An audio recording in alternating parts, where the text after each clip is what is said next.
მივესალმებით იმედილავის კიდევ ერთ სტუმარს საჯარო პოლიტიკის სპეციალისტი გურამ ნიკოლაშვილი შემოგვეცდა სტუდიაში.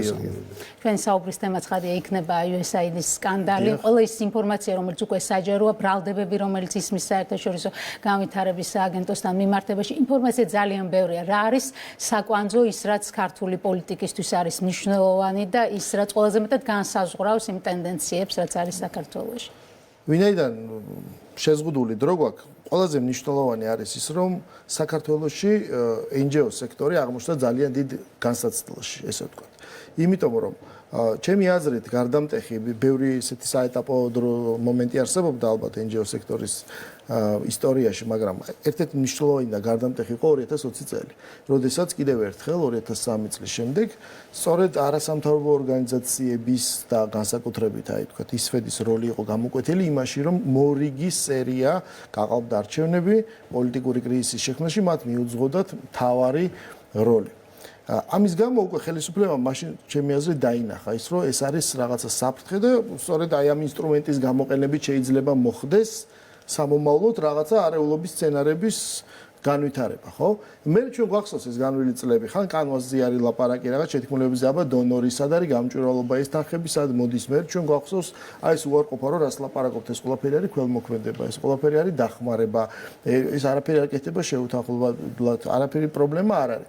და მთელი ეს ამ აი 5 წელია ლამის, ხო, მთელი ეს ნარატივი უცებ ხუხულასავით იშლება, იმიტომ რომ იქ სადაც არის ამის ცენტრი, ამერიკის შეერთებულ შტატებში, მთელი ეს სქემა, რომელიც იდეაში დაფარული არ იყო, ხო, ხა ყველა მიცის, რომ პრაქტიკულად მეხუთე კოლონას აკეთებს ეს ამერიკული ინსტიტუტი, რომელიც არის რაღაცნაირად კავშირში ცენტრალურ სადაზვერვო ორგანიზაციასთან.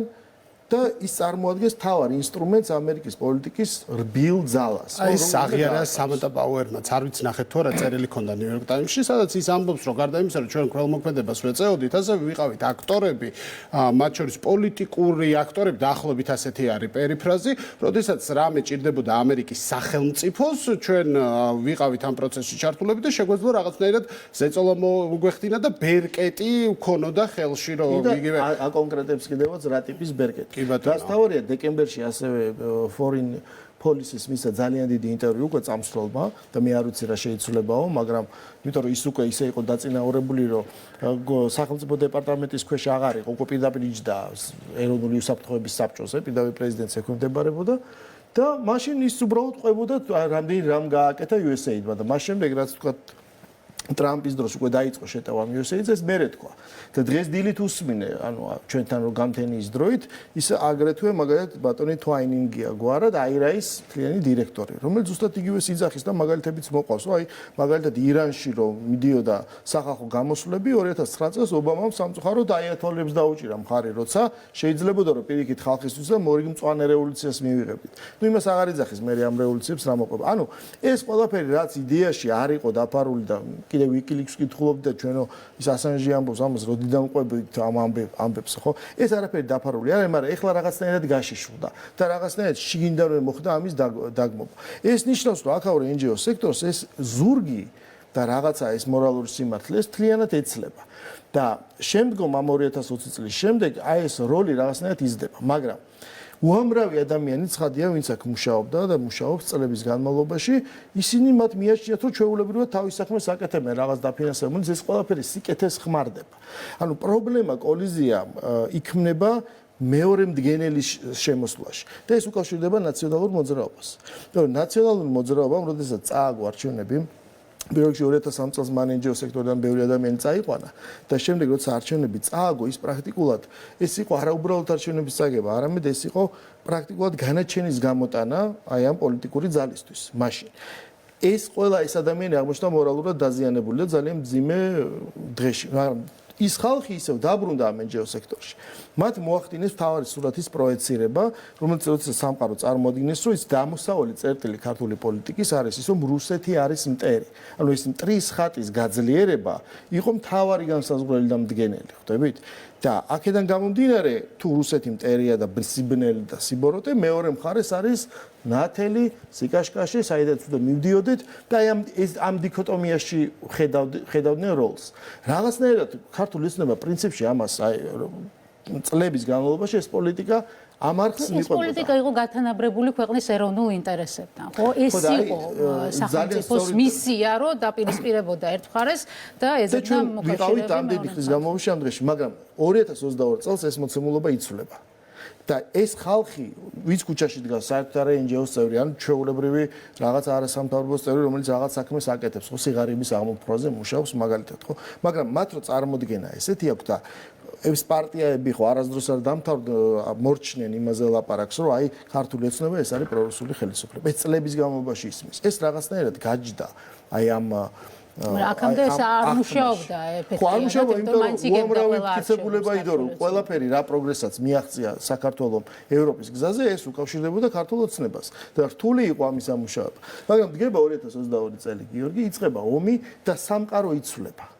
იმიტომ რომ ეს ორი მხარე, ეს ნათელებელი აღმოჩნდა ერთმანეთთან ომში ჩართულები და ომი დაიწყო ისეთ ადგილას პრაქტიკულად ჩვენს რეგიონში დაიწყო. ანუ საქართველოს ბუნებრივად აღმოჩნდა აი ამ რისკის ზონის ქვეშ. და მათი ფრაზით რო ვთქვათ, ისტორიის სწორ მხარეს დგომა აღმოჩნდა ეგზისტენციალური საფრთხე ქვეყნისთვის. ანუ ისტორიის სწორი მხარე უკვე ჯერ გაუგებარია, სად არის და ბოლოს ისტორია როგორ კლიშეს ვიმეორებ ახლა. კი ბატონო, მაგრამ აი შენახსენე ეროვნული ინტერესი. საქართველოს ეროვნული ინტერესი უცებ აღმოჩნდა იმ მომენტში, რომ ეს არის ხა თვით გადარჩენა, ორი აკლემი ჭიდაობს და ჩვენ როგორც პატარა კოზაკი აქ არ უნდა გავიჭლიდოთ. კი ბატონო. და მხარის არ არჩევა გიორგი ისევე დაერქვა რუსეთმა. კი ბატონო, ამერიკის პრეზიდენტიდან და იმ ადმინისტრაციის პრეზიდენტიდან რასაც აკეთებდა USAID გასაგებია. მაგრამ მოდი დაუბრუნდეთ ქართულ რეალობას, ადამიანებს, რომლებიც ამ პროცესის სათავეში იყვნენ, იმ NGO-ების სათავეში იყვნენ და არიან და არა ისინი, ვინც მაგალითად სოფლის მეურნეობის პროგრამების მიმართულებით მუშაობენ. ამ ადამიანებს რა ინტერესი აქვთ და ქონდათ, როდესაც ამ პროცესში მონაწილეობდნენ, ისინი ხო გადასარევად ხვდებოდნენ იგივე კარვასის ტრეინინგი, რომელიც საუბრის დასაწყისში ახსენეთ, ხო გასაგებია რა მიზნითაც იმართებოდა. ეს ადამიანები რა სარგებელს ელოდნენ, ფულს, პოლიტიკურ ძალაუფლებას თუ კიდევ რამე სხვას? იცი რა, ხა ამერიკაში თვითონ ერთ-ერთი მნიშვნელოვანი მდგენელი არის სწორედ ეს უაზრო ხარჯები, კორუფციული სკანდალები, ეხლა მიდის რაღაცა ბრალდებები, აი ეს ვიღაც სენატორები გამდიდრდნენ, ეს ხალხი გამდიდრდა, საიდან იშოვეს ამდენი ფული, ამიტომ ეს რაღაცნაირად ძიების პროცესია, ხო, ეს ფული როგორ იშოვეს, მაგრამ თავარი ჩემი აზრით, რომ აი ეს რას ვისაც გულისხმობთ იმ რაღაცა NGO სექტორის ლიდერებს, ისინი გახდნენ ჩვენთან პოლიტიკური ლიდერები. ისინი გაცდნენ აი ამ NGO ფარგლებს, გახდნენ პოლიტიკური აქტორები, ისინი გახდნენ აქტივისტები, ისინი გახდნენ აი ამ პროცესების, რა ვიცი, მესვეურები, სულისჩამდგმელები, ისვედის დირექტორი ხა ის ელენ ნიჟარაძე, ხო, ანუ ერთმა ადამიანმა შეცვალა ამ ქვეყანაში უამრავი რაღაცა, ხო, მისმა რაღაცა შეცდომა და იმან გამოიწვია მე უკვე ხელისუფლების სკეპსისი და შემდეგ ხელისუფლება ამიტომ დაიწყო რომ მოდის ეს არჩევნები, მე რაღაცნაირად ამას უნდა გავუმკლავდე, აბა საიდან დაიბადა ის კანონი გამჭვირვალობის შესახებ, ეს ინიციატივა. მე ხელახლა რატო შემოწმდა, ანუ ეს პროცესი ყველაფერი განპირობებულია ერთმანეთით. და 2022 წლის მერე ეს წინაპლანზე გამოვიდა, იმიტომ რომ ახალი ტალღა დაიწყო შეტევის, რომ აი შენ ეხლა ეს როლი არ არის სწორი. შენ უნდა იყო მხარე, შენ უნდა იყო მოკავშირე. აქ შეიქმნა რა არის პროცესიდან გამოსავალი, იმიტომ რომ ერთია რომ ტრამპი აპირებს USAID-ის რეორგანიზაციას, მაგრამ რა ფორმით იქნება ეს ორგანიზაცია ჩვენ არ ვიცით. დარჩება თუ არა გავლენის ინტერესები მათ შორის საქართველოში და ასე შემდეგ. რა არის პროცესიდან გამოსავალი, აი რა განმუხტავს ამ თვალსაზრისით ვითარებას, რა არის დამზღვევი ფაქტორი? საქართველოში ეს პროცესი ახლა ცოტა უცნაურად არის, იმიტომ რომ ეს ტალღა ნამდვილად არის ამ ტალღაში ამ NGO სექტორის და წლების განმავლობაში დაგროვილი აი ამ რაღაცა ხედვის სურათის, რომელსაც ეს ადამიანები ატარებენ, რომ სამყარო აი ესეთია კეთილი და ბოროტი და ჩვენ რატომ ეს ხელისუფლება ბოროტისკენ მიგვათრებს და ჩვენ სიკეთისკენ ვიდა. ანუ სამყარო არის ყველა ქვეყნის და რაც ღიად განაცხადა გარდა USA-თან ბრძოლისა, დღეს ამერიკის ეს პრეზიდენტი იძახის, რომ პირველ რიგში არის ჩვენი ეროვნული ინტერესი.